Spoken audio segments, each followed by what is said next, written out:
Hi everyone, welcome to my channel. ತಮ್ಮೆಲ್ಲರಿಗೂ ನಮ್ಮ ಚಾನಲ್ಗೆ ಸ್ವಾಗತ ಕೋರುತ್ತಾ ಇವತ್ತಿನ ವಿಡಿಯೋದಲ್ಲಿ 2025ನೇ ಸಾಲಿನ ಅಂದರೆ ಕಳೆದ ವರ್ಷ ನಡೆದಂತಹ ಇಲ್ಲಿ ನವೋದಯ ಪ್ರವೇಶ ಪರೀಕ್ಷೆಯ ಕನ್ನಡ ವಿಷಯದ ಪ್ರಶ್ನೋತ್ತರಗಳನ್ನು ಯಾವ ರೀತಿ ಸಾಲ್ವ್ ಮಾಡಬೇಕು ಅನ್ನೋದನ್ನು ತಮಗೆ ಇವತ್ತು ತಿಳಿಸ್ಕೊಡ್ತಾ ಇದ್ದೀನಿ.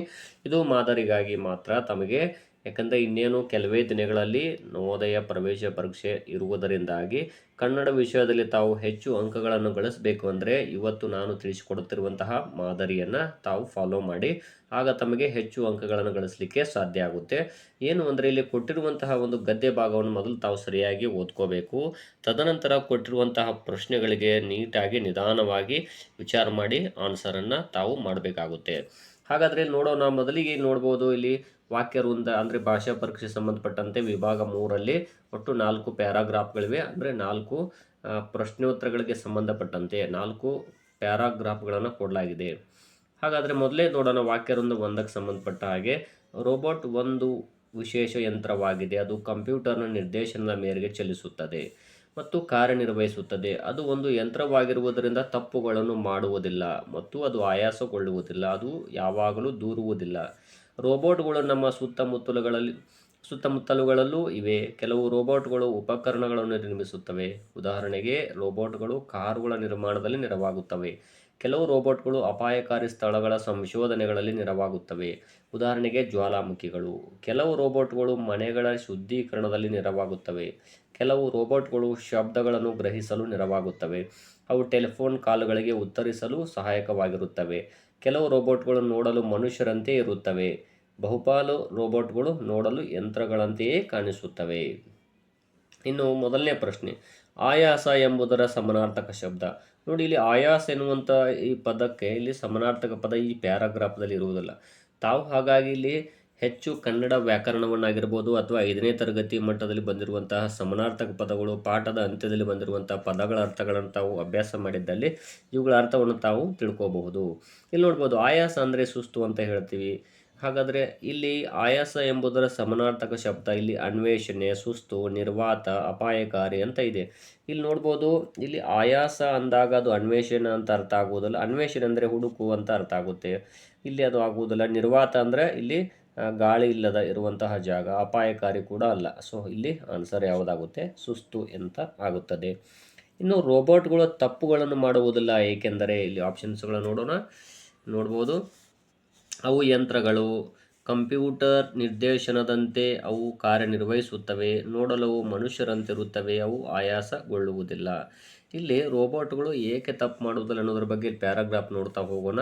ಇಲ್ಲಿ ನೋಡ್ಬೋದು, ರೋಬೋಟ್ ಒಂದು ವಿಶೇಷ ಯಂತ್ರವಾಗಿದೆ. ಅದು ಕಂಪ್ಯೂಟರ್ ನಿರ್ದೇಶನದ ಮೇರೆಗೆ ಚಲಿಸುತ್ತದೆ ಮತ್ತು ಕಾರ್ಯನಿರ್ವಹಿಸುತ್ತದೆ. ಅದು ಒಂದು ಯಂತ್ರವಾಗಿರುವುದರಿಂದ ತಪ್ಪುಗಳನ್ನು ಮಾಡುವುದಿಲ್ಲ. ನೋಡಿ, ಹಾಗಾಗಿ ಇಲ್ಲಿ ನೋಡ್ಬೋದು, ಎ ಆಪ್ಷನ್ ಸರಿಯಾದ ಆನ್ಸರ್ ಆಗುತ್ತದೆ. ಇನ್ನು ನೆಕ್ಸ್ಟು, ವಾಕ್ಯ ವೃಂದದ ಅನುಸಾರದ ಮೇರೆಗೆ ಕೆಳಗಿನವುಗಳಲ್ಲಿ ಯಾವ ಕೆಲಸವನ್ನು ಮಾಡಲು ರೋಬೋಟ್ಗಳು ನೆರವಾಗುವುದಿಲ್ಲ? ಮನೆಯನ್ನು ಶುದ್ಧೀಕರಿಸಲು, ಟೆಲಿಫೋನ್ ಕರೆಗಳಿಗೆ ಉತ್ತರಿಸಲು, ಕಾರುಗಳ ನಿರ್ಮಾಣದಲ್ಲಿ, ಮಕ್ಕಳಿಗೆ ಬೋಧನೆ ಮಾಡಲು ಅಂತಿದೆ. ಇಲ್ಲಿ ಈ ಕೊಟ್ಟಿರುವಂಥ ಪ್ಯಾರಾಗ್ರಾಫನ್ನು ತಾವು ಮೊದಲು ಫೈಂಡ್ ಔಟ್ ಮಾಡ್ಕೋಬೇಕು. ಯಾಕಂದರೆ ಇದು ಜನರಲ್ ಕ್ವಶನ್ ಅಲ್ಲ. ಈ ಏನು ಗದ್ಯ ಭಾಗ ಇದೆಯಲ್ಲ, ಇದಕ್ಕೆ ಸಂಬಂಧಪಟ್ಟ ಹಾಗೆಯೇ ಅದು ಆನ್ಸರನ್ನು ಹುಡುಕ್ಬೇಕು ತಾವು. ಹಾಗಾದ್ರಲ್ಲಿ ಯಾವ ಕೆಲಸ ಮಾಡಲು ರೋಬೋಟ್ಗಳು ನೆರವಾಗುವುದಿಲ್ಲ ನೋಡ್ಬೋದು. ಇಲ್ಲಿ ಅದು ಯಾವಾಗಲೂ ರೋಬೋಟ್ಗಳು ನಮ್ಮ ಸುತ್ತಮುತ್ತಲುಗಳಲ್ಲಿ ಇವೆ. ಕೆಲವು ರೋಬೋಟ್ಗಳು ಉಪಕರಣಗಳನ್ನು ನಿರ್ಮಿಸುತ್ತವೆ. ಉದಾಹರಣೆಗೆ, ರೋಬೋಟ್ಗಳು ಕಾರುಗಳ ನಿರ್ಮಾಣದಲ್ಲಿ ನೆರವಾಗುತ್ತವೆ. ನೋಡ್ರಿ, ಇದು ಕೂಡ ಇದೆ ಇಲ್ಲಿ ವಾಕ್ಯ. ಇನ್ನು ಕೆಲವು ರೋಬೋಟ್ಗಳು ಅಪಾಯಕಾರಿ ಸ್ಥಳಗಳ ಸಂಶೋಧನೆಯಲ್ಲಿ ನೆರವಾಗುತ್ತವೆ. ಉದಾಹರಣೆಗೆ, ಜ್ವಾಲಾಮುಖಿಗಳು. ಕೆಲವು ರೋಬೋಟ್ಗಳು ಮನೆಗಳ ಶುದ್ಧೀಕರಣದಲ್ಲಿ ನೆರವಾಗುತ್ತವೆ. ಸೊ ಇದು ಕೂಡ ಇದೆ. ಇನ್ನು ಕೆಲವು ರೋಬೋಟ್ಗಳು ಶಬ್ದಗಳನ್ನು ಗ್ರಹಿಸಲು ನೆರವಾಗುತ್ತವೆ. ಕೆಲವು ಟೆಲಿಫೋನ್ ಕಾಲುಗಳಿಗೆ ಉತ್ತರಿಸಲು ಸಹಾಯಕವಾಗುತ್ತವೆ. ಇದು ಕೂಡ ಇದೆ. ಸೊ ಈ 3 ಆಪ್ಷನ್ ಇದೆಯಲ್ಲ, ಇದು ಇಲ್ಲ. ಈ ವಾಕ್ಯ ವೃಂದದಲ್ಲಿ, ಈ ಪ್ಯಾರಾಗ್ರಾಫಲ್ಲಿ ಈ ಸಾಲು ಇದೆಯಲ್ಲ, ಇದು ಇಲ್ಲ. ಸೊ ಹಾಗಾಗಿ ಆನ್ಸರ್ ಯಾವುದಾಗುತ್ತೆ ಅಂದರೆ ಮಕ್ಕಳಿಗೆ ಬೋಧನೆ ಮಾಡಲು, ಇಲ್ಲಿ ಡಿ ಆಪ್ಷನ್ ಆಗುತ್ತದೆ. ಇನ್ನು ನೆಕ್ಸ್ಟ್ ಪ್ರಶ್ನೆ, ಕೆಳಗಿನವುಗಳಲ್ಲಿ ಯಾವುದು ಅಪಾಯಕಾರಿ ಎಂಬ ಶಬ್ದದ ವಿರುದ್ಧಾರ್ಥಕ ಶಬ್ದವಾಗಿದೆ? ಈ ಅಪಾಯಕಾರಿ ಎನ್ನುವಂತಹ ಈ ಶಬ್ದ ಇದೆಯಲ್ಲ, ಇಲ್ಲಿ ಬಂದಿದೆ ಅದು, ಆದರೆ ಇದರ ವಿರುದ್ಧಾರ್ಥಕ ಪದ ಇಲ್ಲಿ ಬಂದಿಲ್ಲ. ಇದು ತಾವು ತಮ್ಮ ಅನುಭವ ಮತ್ತು ಇಲ್ಲಿ ಅನ್ವಯದ ಆಧಾರದ ಮೇಲೆ ಕಂಡುಹಿಡಬೇಕಾಗುತ್ತೆ. ಅಪಾಯಕಾರಿ ಅಂದರೆ ಡೇಂಜರ್ ಅಂತ ಏನು ಹೇಳ್ತೀವಲ್ಲ, ಇಲ್ಲಿ ಸಂಶೋಧನೆ ಅಂತ ಆಗುವುದಿಲ್ಲ, ಆಯಾಸ ಆಗುವುದಿಲ್ಲ, ಗುರುತಿಸುವಿಕೆ ಆಗುವುದಿಲ್ಲ. ಇಲ್ಲಿ ಅಪಾಯದ ವಿರುದ್ಧ ಪದ ಸುರಕ್ಷಿತ ಆಗುತ್ತದೆ. ಸೊ ಇಲ್ಲಿ ಬಿ ಆಪ್ಷನ್ ಆಗುತ್ತದೆ. ನೆಕ್ಸ್ಟ್ ಪ್ರಶ್ನೆ, ಕೆಳಗಿನವುಗಳಲ್ಲಿ ಯಾವ ಹೇಳಿಕೆಯು ರೋಬೋಟ್ಗಳಿಗೆ ಸಂಬಂಧಿಸಿದಂತೆ ನಿಜವಲ್ಲ?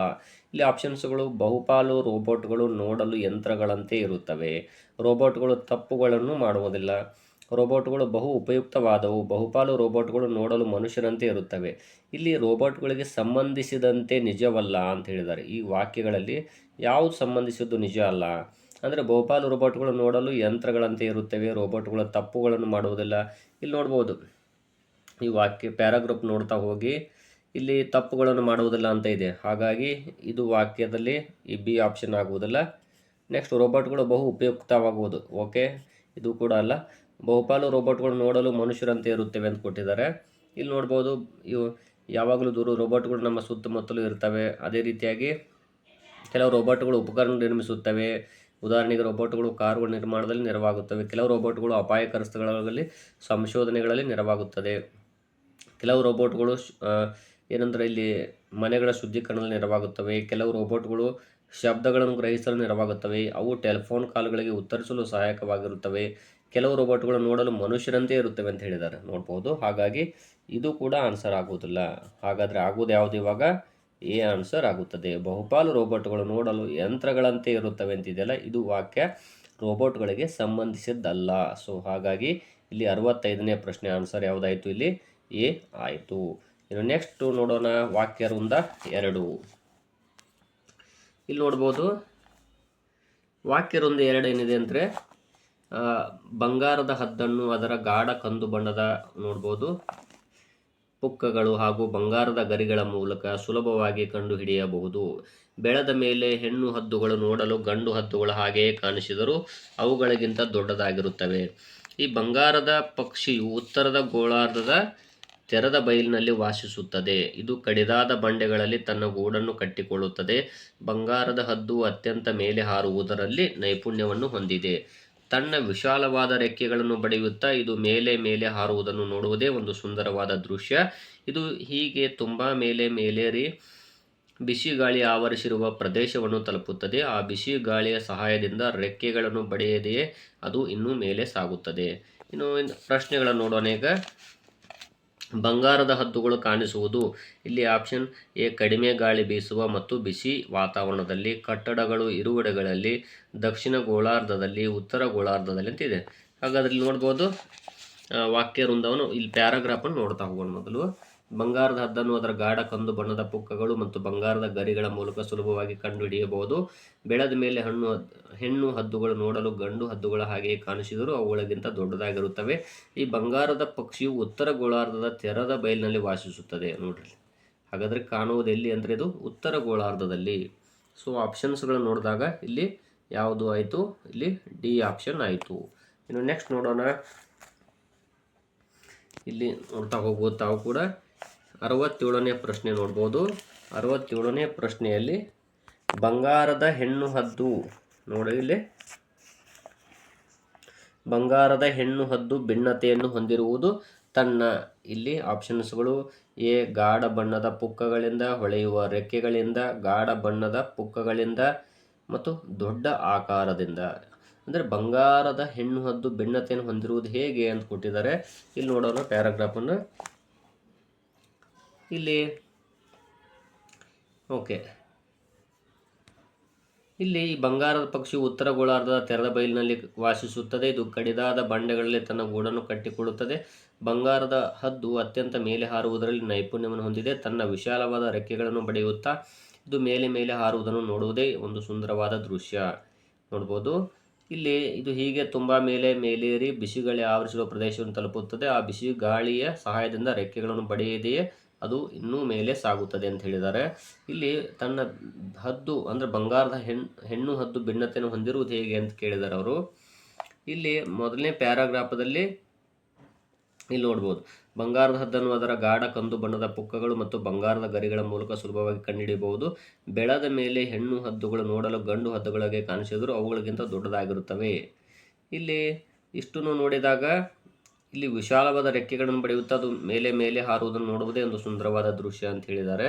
ಆಪ್ಷನ್ಸ್ಗಳನ್ನು ನೋಡೋಣ. ಇಲ್ಲಿ ಗಾಢವಾದ ಬಣ್ಣದ ಪುಕ್ಕಗಳಿಂದ, ಹೊಳೆಯುವ ರೆಕ್ಕೆಗಳಿಂದ, ಗಾಢ ಬಣ್ಣದ ಪುಕ್ಕಗಳಿಂದ ಅಂತ ಹೇಳಿದ್ದಾರೆ. ಇಲ್ಲಿ ನೋಡ್ಬೋದು, ಬಂಗಾರದದ್ದನ್ನು ಗಾಢ ಕಂದು ಬಣ್ಣದ ಪುಕ್ಕಗಳು ಅಂತ ಹೇಳಿದ್ದಾರೆ. ನೋಡ್ಬೋದು ಗಾಢ ಕಂದು ಬಣ್ಣದ ಪುಕ್ಕಗಳು. ಸೊ ಇಲ್ಲಿ ಆಪ್ಷನ್ ನೋಡ್ಬೋದು, ಗಾಢ ಬಣ್ಣದ ಪುಕ್ಕಗಳಿಂದ, ಹೊಳೆಯುವ ರೆಕ್ಕೆಗಳಿಂದ, ಇಲ್ಲಿ ಗಾಢ ಬಣ್ಣದ ಪುಕ್ಕಗಳಿಂದ, ದೊಡ್ಡ ಆಕಾರದಿಂದ ಅಂತಿದೆ. ಇಲ್ಲಿ ಸಿ ಆಪ್ಷನ್ನು ಆಗುತ್ತದೆ. ಇನ್ನು ನೆಕ್ಸ್ಟ್ ಪ್ರಶ್ನೆ ನೋಡೋಣ. ಈಗ ಯಾವ ಸ್ಥಳದಲ್ಲಿ ಈ ಪಕ್ಷಿಯು ತನ್ನ ಗೂಡನ್ನು ನಿರ್ಮಿಸುತ್ತದೆ? ಬಯಲು ಪ್ರದೇಶ, ವನಸ್ಪತಿ ರಹಿತ ಪ್ರದೇಶ, ಬೃಹತ್ ಎತ್ತರ ಪ್ರದೇಶ, ಮನೆಗಳಿರುವ ಬಯಲು ಪ್ರದೇಶ. ಯಾವ ಸ್ಥಳದಲ್ಲಿ ಇದು ತನ್ನ ಗೂಡು ನಿರ್ಮಿಸ್ತದೆ ನೋಡೋಣ. ಹಾಗಾದರೆ ಇಲ್ಲಿ ನೋಡ್ಬೋದು, ಇದು ಬಂಗಾರದ ಹದ್ದನ್ನು ನೋಡ್ತಾ ಹೋದಾಗ ಈ ಬಂಗಾರದ ಪಕ್ಷಿ ಉತ್ತರ ಗೋಳಾರ್ಧದ ತೆರೆದ ಬಯಲಿನಲ್ಲಿ ವಾಸಿಸುತ್ತದೆ. ಇದು ಕಡಿದಾದ ಬಂಡೆಗಳಲ್ಲಿ ತನ್ನ ಗೂಡನ್ನು ಕಟ್ಟಿಕೊಳ್ಳುತ್ತದೆ ಅಂತ ಹೇಳಿದ್ದಾರೆ. ಹಾಗಾದರೆ ಇಲ್ಲಿ ಬಂಗಾರದ ಹದ್ದು ಅತ್ಯಂತ ಮೇಲೆ ಹಾರುವುದರಲ್ಲಿ ನೈಪುಣ್ಯ ಹೊಂದಿದೆ. ತನ್ನ ವಿಶಾಲವಾದ ರೆಕ್ಕೆಗಳನ್ನು ಬಡಿಯುತ್ತಾ ಇದು ಮೇಲೆ ಮೇಲೆ ಹಾರುವುದು ನೋಡುವುದೇ ಸುಂದರವಾದ ದೃಶ್ಯ ಅಂತ ಹೇಳಿದ್ದಾರೆ. ಇನ್ನು ಇಲ್ಲಿ ಏನು ಹೇಳಿದ್ದಾರೆ ಅಂದ್ರೆ ಅವರು ಇಲ್ಲಿ ಪ್ಯಾರಾಗ್ರಾಫ್ ಮೊದಲನೇ ಕೊಟ್ಟಿದ್ದಾರಲ್ಲ ಅದೇ ಆನ್ಸರ್ ಬರ್ತದೆ. ಇಲ್ಲಿ ಯಾವ ರೀತಿ ಆನ್ಸರ್ ಅಂತ ನೋಡ್ಬೋದು. ಈ ಬಂಗಾರದ ಪಕ್ಷಿ ಉತ್ತರ ಗೋಳಾರ್ಧದ ತೆರೆದ ಬಯಲಿನಲ್ಲಿ ಅಂತ ಹೇಳಿದ್ದಾರೆ. ಅಂದರೆ ಇಲ್ಲಿ ನೋಡ್ಬೋದು ಆಪ್ಷನ್ಸ್ಗಳು ನೋಡಿದಾಗ ಬಯಲು ಪ್ರದೇಶ, ವನಸ್ಪತಿ ರಹಿತ ಪ್ರದೇಶ, ಬೃಹತ್ ಎತ್ತರ ಪ್ರದೇಶ, ಮನೆಗಳಿರುವ ಬಯಲು ಪ್ರದೇಶ ಅಂತಿದೆ. ಇಲ್ಲಿ ಆನ್ಸರ್ ಯಾವುದಾಯಿತು? ಹಾಗಾದರೆ ಬಯಲು ಪ್ರದೇಶ ಆಯಿತು. ಇನ್ನು ನೆಕ್ಸ್ಟ್ ಪ್ರಶ್ನೆ ನೋಡ್ಬೋದು. ಇಲ್ಲಿ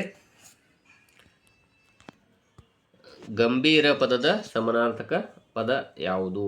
ಇಲ್ಲಿ ಆನ್ಸರ್ ನೋಡ್ಬೋದು, ಬಂಗಾರ, ವಿನಮ್ರ, ಭವ್ಯ, ಸಭ್ಯ ಅಂತಿದೆ. ಗಂಭೀರ ಮೀನ್ಸ್ ಸೀರಿಯಸ್ ಅಂತ ಅರ್ಥ ಆಗುತ್ತೆ. ಇಲ್ಲಿ ಗಂಭೀರ ಅಂದರೆ ಬಂಗಾರ ಅಂತ ಆಗೋದಿಲ್ಲ.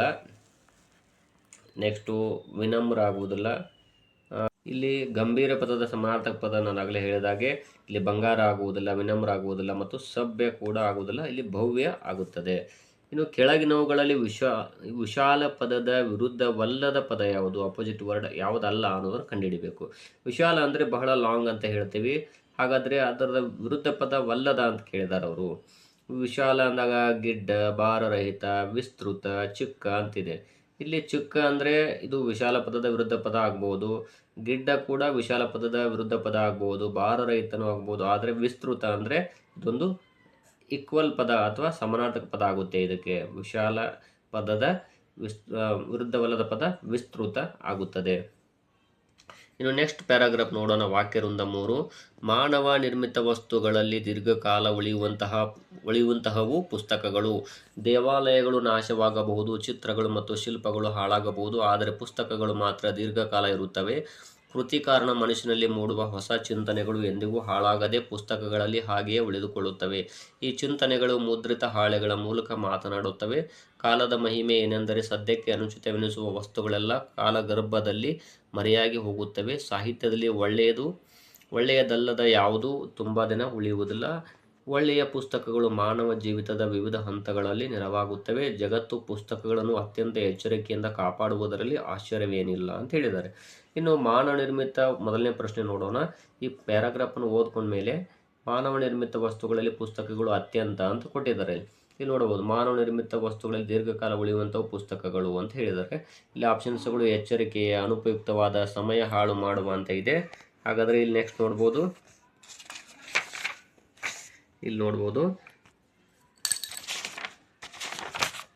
ಇಲ್ಲಿ ಉಪಯುಕ್ತವಾದ ಅಂತಿದೆ. ಅಂದರೆ ಮನುಷ್ಯ ಇಲ್ಲಿ ನಿರ್ಮಿಸಿದಂತಹ ಈ ಮಾನವ ನಿರ್ಮಿತ ವಸ್ತುಗಳಲ್ಲಿ ಪುಸ್ತಕಗಳು ಅತ್ಯಂತ ಅನುಪಯುಕ್ತ ಅಲ್ಲ, ಎಚ್ಚರಿಕೆ ಅಲ್ಲ, ಸಮಯ ಹಾಳು ಮಾಡುವಲ್ಲ, ಅದು ಒಂದು ಉಪಯುಕ್ತವಾದ ಆಗುತ್ತದೆ. ಸೊ ಇಲ್ಲಿ ಡಿ ಆಪ್ಷನ್ ಆಗುತ್ತದೆ.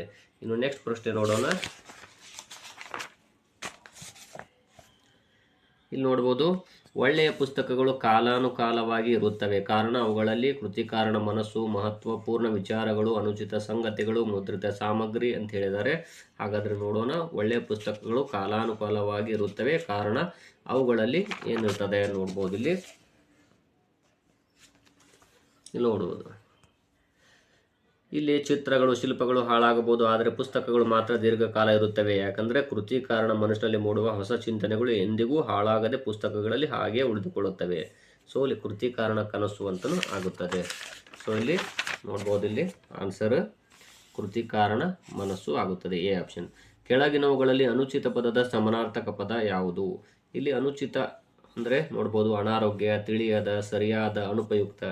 ಇಲ್ಲಿ ಅನುಚಿತ ಅಂದರೆ ಇಲ್ಲಿ ಅನಾರೋಗ್ಯ ಆಗುವುದಿಲ್ಲ ಮತ್ತು ಸರಿಯಾದ ಆಗುವುದಿಲ್ಲ. ಇಲ್ಲಿ ಅನುಚಿತ ಅಂದರೆ ಇಲ್ಲಿ ಅನುಪಯುಕ್ತ ಆಗುತ್ತದೆ.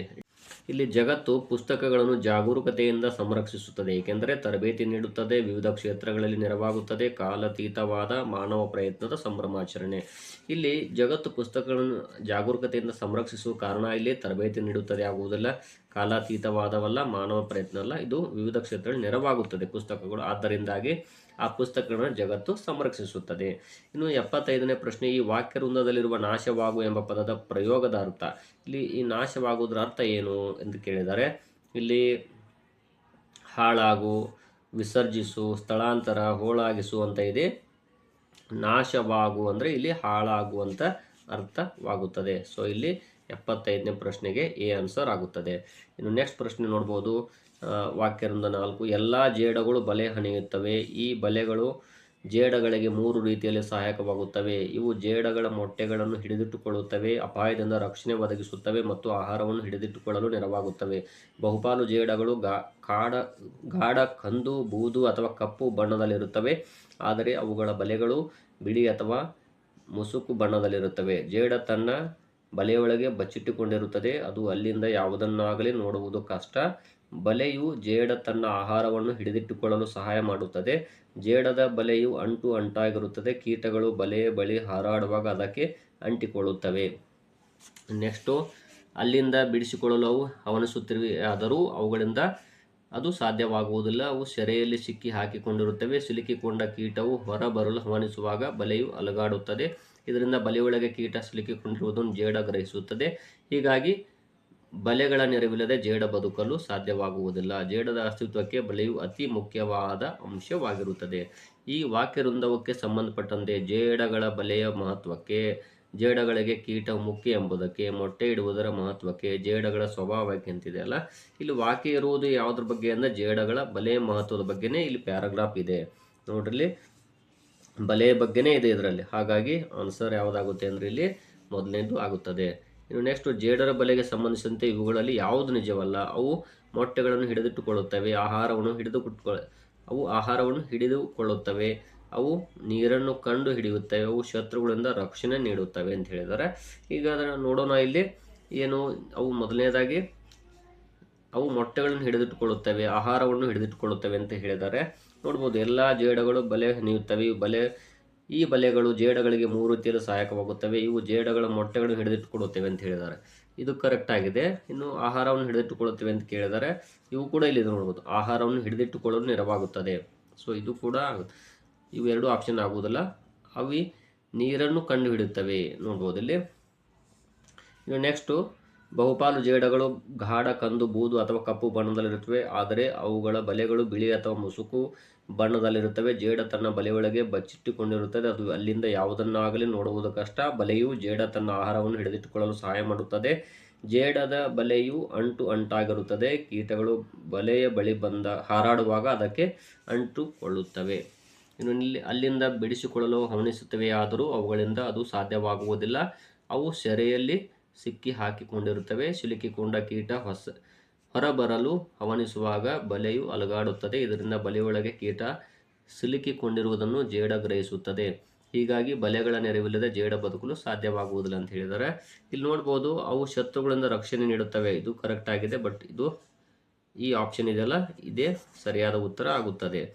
ಅವು ನೀರನ್ನು ಕಂಡುಹಿಡಿಯುತ್ತವೆ ಅಂತಿದೆಯಲ್ಲ ಅದು. ಸೆರೆ ಸಿಕ್ಕು ಪದದ ಸಮಾನಾರ್ಥಕ ಪದ.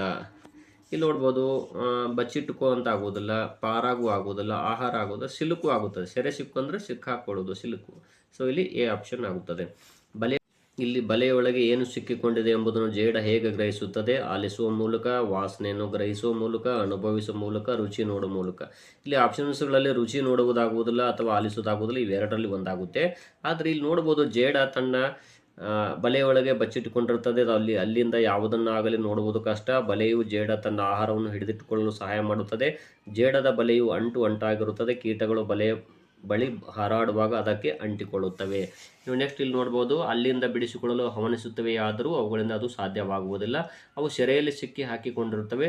ಸಿಲುಕಿಕೊಂಡ ಕೀಟವು ಹೊರಬರಲು ಹವಣಿಸುವಾಗ ಬಲೆಯು ಅಲುಗಾಡುತ್ತದೆ.